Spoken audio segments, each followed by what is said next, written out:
Mabibili na rin ang NFA rice ng tig 32 pesos kada kilo simula ngayong araw. Bagad dalawang kalidad ng bigas na ito na pwede pang ipagtapat sa commercial rice na mas mataas ang presyo. May live report si Atina Imperial. Atina. Igan, alis 6 nga kaninang umaga na magsimula ang Palengke Watch ng National Food Authority dito sa Commonwealth Market. Kasabay nito ang pagbebenta ng well-milled rice na nagkakahalaga ng 32 pesos. Karagdagan ito sa regular milled rice na nagkakahalaga lamang ng 27 pesos. At ngayon naman ay makakapanayam natin si NFA Administrator Orlan Calayag. Good morning po, sir. Magandang umaga po sa ating lahat. Sir, kailan po naaprubahan ng NFA itong well-milled rice para mabenta dito sa merkado? Ang approval po nito ay naganap noong Tuesday sa isang special NFA Council meeting. Opo.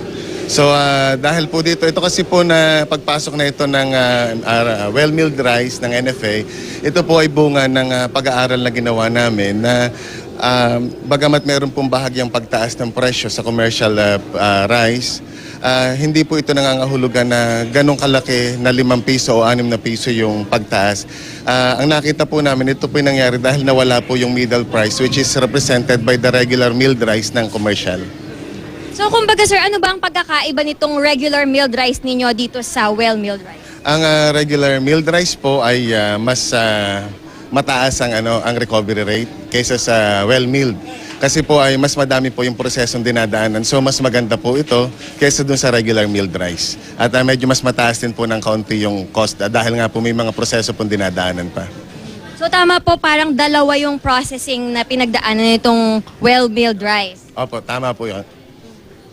Kanina po dun sa regular milled rice natin, may nakita tayong parang golden grains. Ano po yung mga yon? Yun po yung mga iron fortificant na isinasama po ng NFA sa mga binibentang bigas ng NFA.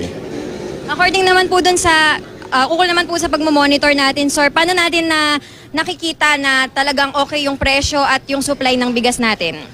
Sa supply po ng bigas, muli po babanggitin namin mula sa NFA na wala po kami nakikita na kakulangan ng supply ng bigas.